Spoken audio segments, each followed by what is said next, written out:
নমস্কার বন্ধুরা, মৌস প্যাশনে তোমাদের সকলকে স্বাগত জানাই। তো চলো আজকের ভিডিও স্টার্ট করা যাক। মশার উপদ্রব কিন্তু কম বেশি আমাদের সারা বছরই সহ্য করতে হয়, তবে এখন এই শীত আর গরমের যে মাঝামাঝি সময়টা, এই সময় দেখবে মশা কিন্তু অনেকটাই বেড়ে গেছে।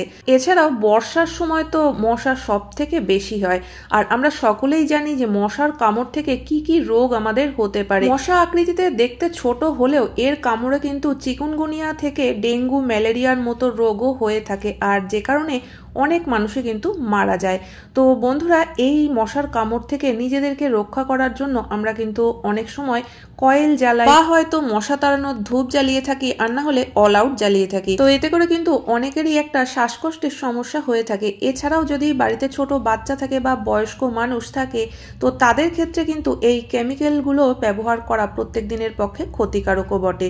তো বন্ধুরা, এই মশা তাড়ানোর জন্য আজকে একটা দারুণ ঘরোয়া টোটকা তোমাদের সঙ্গে শেয়ার করব। তার আগে কিন্তু অবশ্যই কয়েকটা কথা মনে রাখতে হবে। আমরা প্রত্যেকদিন যেমন ঘরের ভিতরটা পরিষ্কার পরিচ্ছন্ন রাখি, সেরকম কিন্তু বাড়ির আশেপাশটাও পরিষ্কার পরিচ্ছন্ন রাখতে হবে।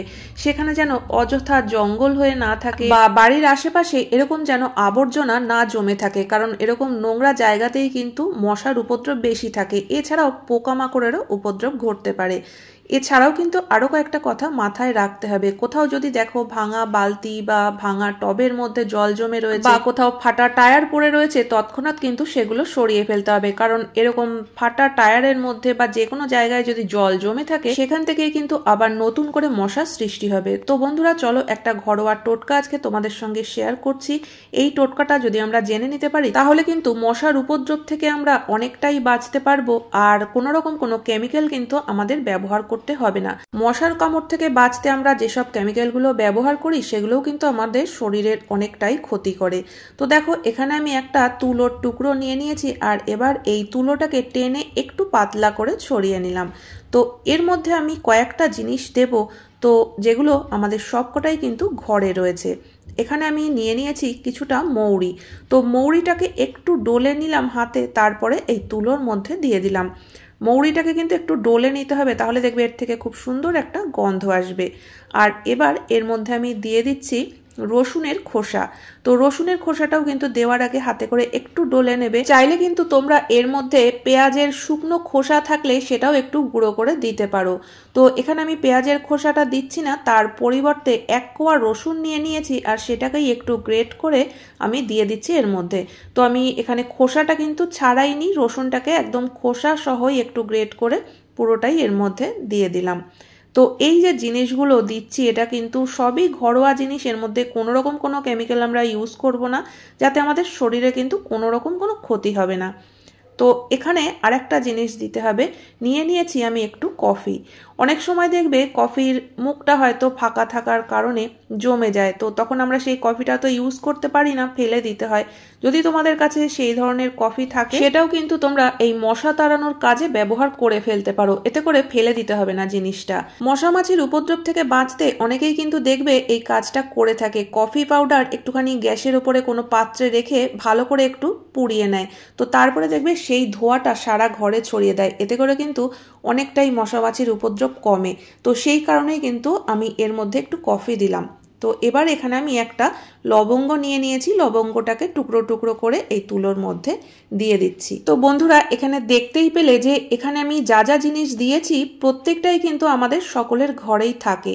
তো এবার সমস্ত জিনিসগুলো তুলোর মধ্যে দিয়ে একটা এরকম সলতে মতো বানিয়ে নিতে হবে।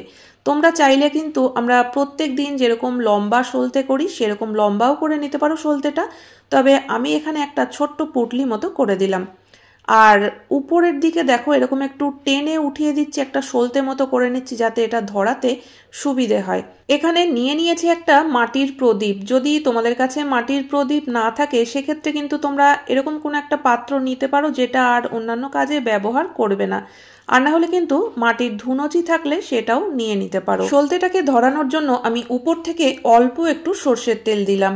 এটা কিন্তু ধরানোর জন্য আমরা প্রদীপে যেরকম অনেকটা তেল দিয়ে তারপরে সলতেটা ধরাই, সেরকম কিন্তু করব না, কারণ পুরো সলতেটাকেই আমরা ধরিয়ে দেবো। তো সেই কারণে ধরানোর জন্য যতটুকু তেলের প্রয়োজন, উপর থেকে ততটুকুই একটু তেল দিয়ে দিলাম। আর এবার আরেকটা জিনিস উপর থেকে দিয়ে দেবো, এতে করে কিন্তু গন্ধটাও সুন্দর হবে ঘরে, আর ধরেও যাবে খুব তাড়াতাড়ি। তো তার জন্য দেখো এখানে আমি নিয়ে নিয়েছি কর্পূর। তো একটা টুকরো কর্পূর আমি উপর থেকে একটু হাত দিয়ে চাপ দিতেই দেখো গুঁড়ো হয়ে গেল।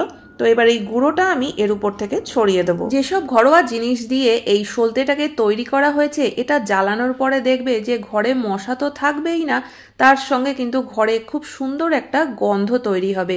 এতে করে শরীরের কিন্তু কোনো রকম কোনো ক্ষতিও হবে না বা কোনো শ্বাসকষ্টও হবে না।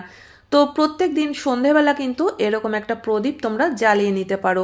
একটা কথা কিন্তু তার আগে মনে রাখতে হবে যে সন্ধে হওয়ার আগে কিন্তু অবশ্যই দরজা জানলাটা ঘরে বন্ধ করে দিতে হবে, কারণ বাইরে থেকে যদি মশা ঢুকে পড়ে তাহলে যতই আমরা প্রদীপ জ্বালাই বা যে কোনো টোটকাই আমরা করি না কেন, মশা কিন্তু সম্পূর্ণভাবে তাড়ানো যাবে না, কারণ বাইরে থেকে মশা তো ঢুকতেই থাকবে। তো সেই জন্য সন্ধে হওয়ার আগে কিন্তু দরজা জানলাটা বন্ধ করে নেবে, আর তারপরে কিন্তু এই কাজটা করতে হবে। সলতেটাকে ধরিয়ে দিয়েছি, আর মাটির প্রদীপটা কিন্তু এখন অনেকটাই গরম হয়ে গেছে। তো সেই কারণে একটা প্লেটের উপরে নিয়ে আমি সারা ঘরে এই প্রদীপটাকে ঘুরিয়ে নিচ্ছি। তবে প্রদীপটা জ্বলে যাওয়ার পরেই কিন্তু এটা নিভিয়ে দেওয়া চলবে না, পুরো সলতেটাকেই কিন্তু পুড়তে দিতে হবে। প্রদীপের ধোঁয়াটা সমস্ত ঘরে যখন ঘোরানো হয়ে যাবে তখন এরকম একটা জায়গায় প্রদীপটাকে রেখে দাও যেখানে বাচ্চারা হাত দিতে পারবে না, বাড়িতে যদি কোনো পোষ্য থাকে তারাও যেন এর নাগালের বাইরে থাকে। তো আস্তে আস্তে করে কিন্তু দেখবে পুরো সলতেটাই পুড়ে যাবে, আর এরপরে এই পোড়া সলতেটার থেকেও যে ধোঁয়াটা বেরোবে সেটার থেকেও কিন্তু যেমন গন্ধটাও ভালো আসবে, সেরকম কিন্তু এই প্রদীপটা জ্বালানোর কারণে পোকা মাকড় বা মশা মাছির উপদ্রব অনেক কমে যাবে। মশার কামড় থেকে বাঁচতে আর কিন্তু আমাদের অনেক টাকা খরচা করে কোনো রকম কয়েল বা অল আউট কোনো কিছুই কেনার প্রয়োজন পড়বে না, যদি আমরা এই ঘরোয়া টোটকাটা কাজে লাগাতে পারি। তো আশা করি বন্ধুরা ভিডিওটা তোমাদের ভালো লেগেছে। ভালো লাগলে অবশ্যই একটা লাইক কমেন্ট করো, চ্যানেলটিকে সাবস্ক্রাইব করে নিয়ে পাশে থাকা বেল আইকনটাও অবশ্যই প্রেস করে দিও। তাহলে আজকের মতো ভিডিও এখানেই শেষ করছি।